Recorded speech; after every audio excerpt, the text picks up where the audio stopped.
What's up, YouTube? RomanPig11 here again. Um, it is about 12:30. I'm gonna go over to my friend's house. I'm gonna watch The Avengers tonight. I heard it was a kick-ass movie, so I'm gonna go see that with a couple of my buddies. But before I do that, I just have another stick update, and I know you guys are, if you watch this, I know you guys are thinking like, oh, this guy's crazy. He always restrings his stick. But I'm just trying to find a pattern that works, and I'm pretty positive I found one for my Proton. So I'll show you guys that later. Um, a little update on my life. I smashed my iPod into the ground when I was playing a game on it. You guys know that whipping thing? How you like shake it and it makes the whip sound? Well, I was doing that and it slipped out of my hands and it hit the ground and now the screen's all cracked. But my friend's dad worked for Apple, so he said he could fix it for real cheap because I've been good friends with him for a while. But he said he couldn't get it fixed for like a month or something like that. So he gave me this to listen to my music on. It's a sixth generation Nano. You can see I'm listening to 30 Seconds to Mars, and I don't listen to all that crap. Like, I don't even know what kind of music that band is. I think they're good, but I don't listen to other people like that. Like, I have a lot of rap on here. I have dubstep on here. Like, I have Skrillex, I have MGK, Eminem, Mac Miller, stuff like that. So yeah, but the kid Alec, he's like a hacker, and he does all this stuff under the radar. So he bought this iPod off of this guy for like super cheap, and he like buys super cheap iPod and sell them for expensive. But he said I could download my music onto this, and little did I know that there was an engraving on the back. See if you guys can read that. Just in case you guys can't read that, it says "Merry Christmas, Paul. Love, Mom and Dad." And I started cracking up when I read that because that's just ridiculous. I found that really funny. But anyway, let's get to the lacrosse sticks. That's kind of why I'm making this video. But that's just a little update on my life. And if you guys watched my M80 video, that's cool. Uh, Pattern worked out good for me. Well, not me, but probably worked out good for you. But with me, the ball kept falling through the. I restrung it, but the ball kept falling through the bottom here, so I restrung it. It looks so much better. It throws so much better. It needs a little bit of breaking in because it's illegal, but all around it just looks better. But it's a nice pocket. Channel's kind of lopsided right now.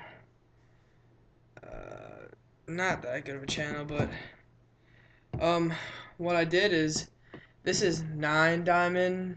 Like I had my 9 diamond on my Proton, my 10 diamond on here, but I switched it. I didn't have enough strings, so I just did a regular top. Um, the string pattern is the first two holes I took up to do the top lace, but because like the holes are super small and to like the attach the mesh on, you usually go through the same sidewall hole and the mesh to like keep it on tight.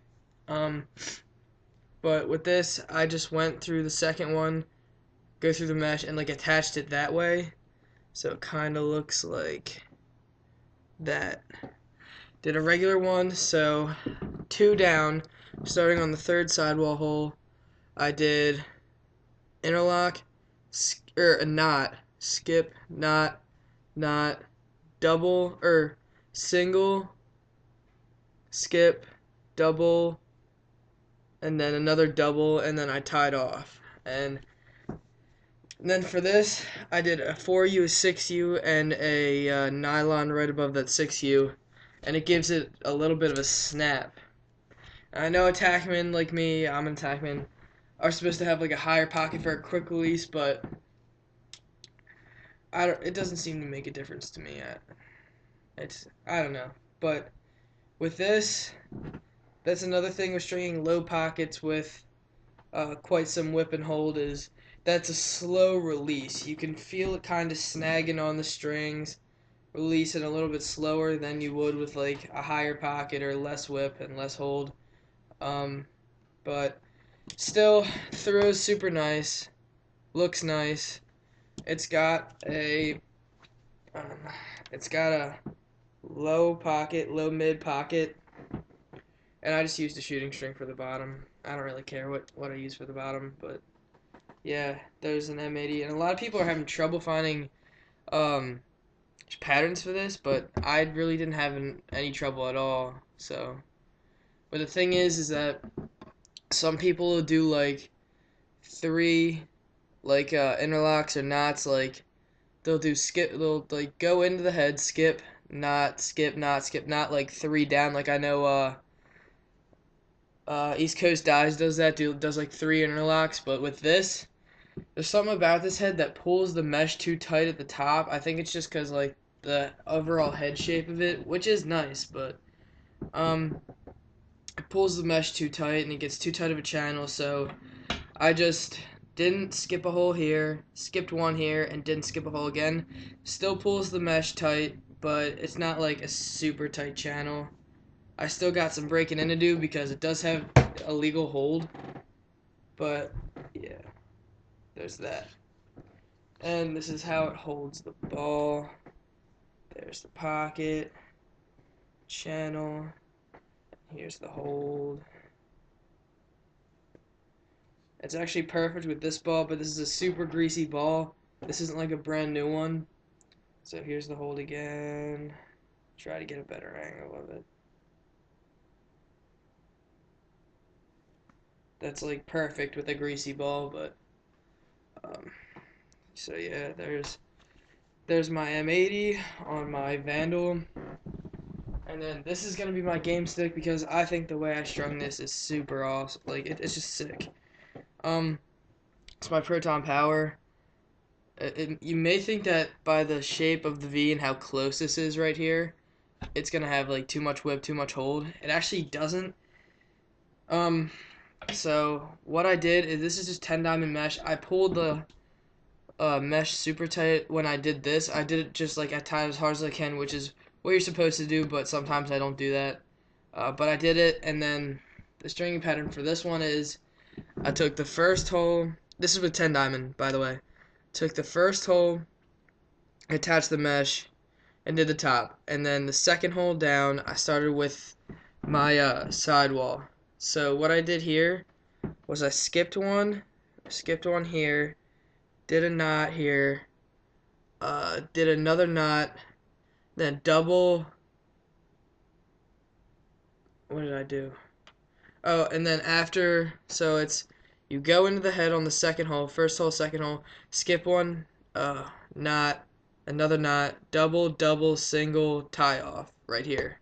Not on the last hole because it'll pull the mesh down too much. Right here, and then I just did a standard bottom string. And what usually you're not so it doesn't really matter. Like I did the P34 shooter setup, and the P34 is for 9 diamond mesh. But the way this worked out, it kind of put all the strings a little bit higher, so it has a little bit less whip. And I don't like a ton of whip. I can deal with about medium whip, but I like the lower whips. But this throws so nice. It has okay hold, not the deepest pocket, but I don't like a huge gigantic bag. But here's how the ball holds it. Again, this is a greasy ball. Like the hold's not as good with greasy ones. So that's the pocket. Again, not the deepest, but still. Here's the hold. That's like, with this ball, it's like maybe an 8 out of 10. But again, this is like a greasy one. So, coming in closer. I'll go farther away. Yeah, it's like an 8. But yeah, I just went out and shot with this and tossed around within my backyard a bit. It throws and shoots really nice, but I don't know how many times I can reiterate this. This is a greasy ball. This is the only one I have right now. I lost all mine in the woods. I haven't gone out for a ball hunt yet, but I mean, it throws and shoots good with this. But I haven't tried it with a grippy one yet. So yeah, and this is on the Vanadium. I would highly recommend this. It's a tough shaft. It's super light. So same with the Vandal, but the Vandal's a little bit heavier and a little bit tougher. So I would recommend both those shafts highly. All right, see you guys later.